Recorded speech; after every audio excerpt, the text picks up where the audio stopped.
Selamat datang kembali di kasus tak terungkap.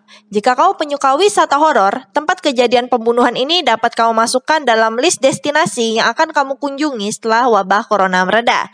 The Villisca X Murders adalah pembunuhan yang paling mengerikan dalam sejarah Iowa. 6 anggota keluarga Moore dan 2 teman anaknya ditemukan terbunuh di kediaman keluarga Moore. 8 korban, termasuk 6 anak, mengalami luka yang parah di kepala akibat pukulan sebuah kapak. Langsung saja kita bahas kronologi kejadian The X Murder House.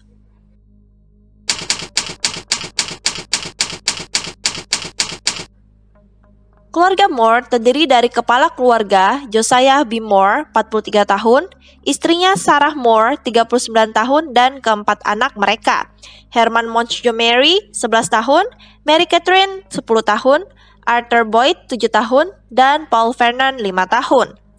Mereka adalah keluarga yang berkecukupan, terkenal, dan disukai dalam komunitas mereka. Pada hari itu, anak kedua keluarga Moore, Mary Catherine, mengundang kakak beradik Stillinger, Ina May Stillinger 8 tahun, dan kakaknya Lena Gertrude Stillinger 12 tahun, untuk menginap di rumah keluarga mereka. Malam itu, mereka semua menghadiri gereja Presbyterian, di mana mereka berpartisipasi dalam program Hari Anak yang dikoordinasi oleh Sarah. Setelah acara berakhir pada pukul 9.30 malam, keluarga Moore dan Stillinger bersaudara kembali ke rumah keluarga Moore. Mereka diperkirakan tiba di rumah antara pukul 9.45 dan 10 malam.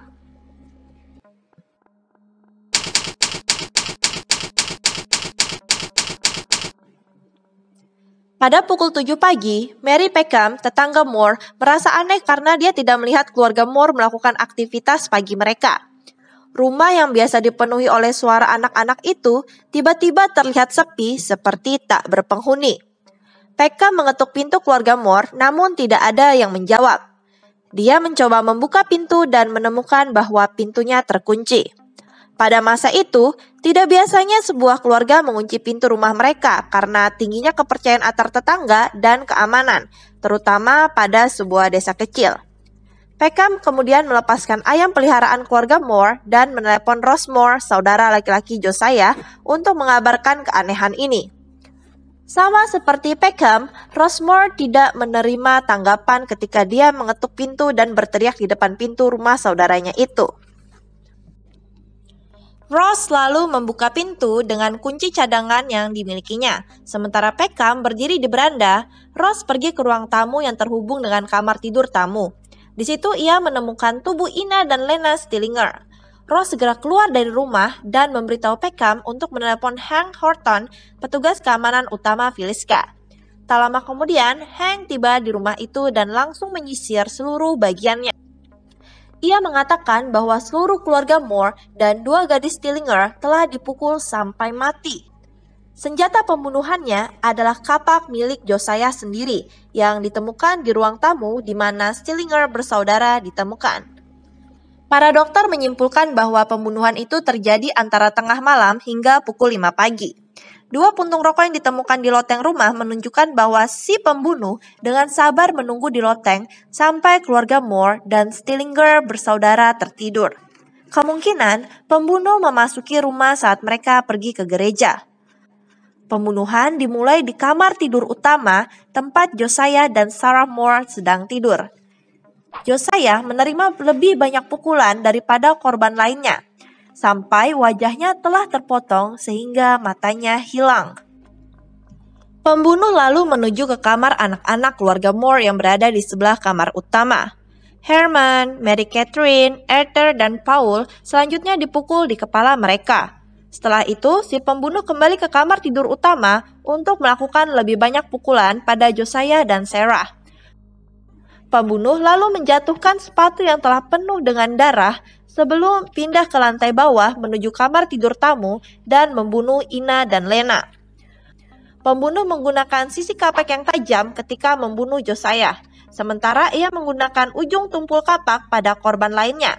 Kemungkinan pembunuh mengenal Josiah dan menaruh dendam kepadanya. Penyelidik percaya bahwa semua korban, kecuali Lena Stillinger, telah tertidur ketika dibunuh. Lena sepertinya terbangun dan mencoba melawan karena dia ditemukan terbaring bersilang di tempat tidur dan ada luka tempisan di lengannya. Gaun tidur Lena pun terangkat hingga ke pinggangnya dan dia tidak mengenakan pakaian dalam.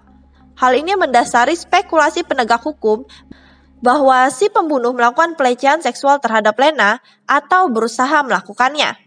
Pembunuh lalu menggantungkan celemek dan rok untuk menutupi jendela rumah agar kondisi dalam rumah tidak terlihat dari luar. Semua cermin di dalam rumah pun ditutup dengan kain. Konon katanya ada sebuah kepercayaan bahwa roh jahat dapat keluar dari cermin. Mungkin sang pelaku khawatir bila roh para korban keluar dari cermin untuk menuntut balas atas perbuatannya.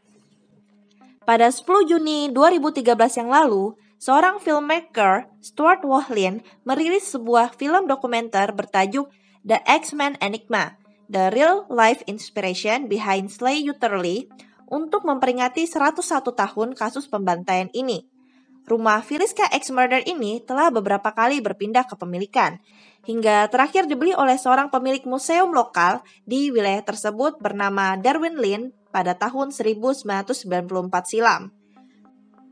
Lin kemudian merenovasi beberapa bagian rumah dan menjadikannya sebagai tempat destinasi wisata horor.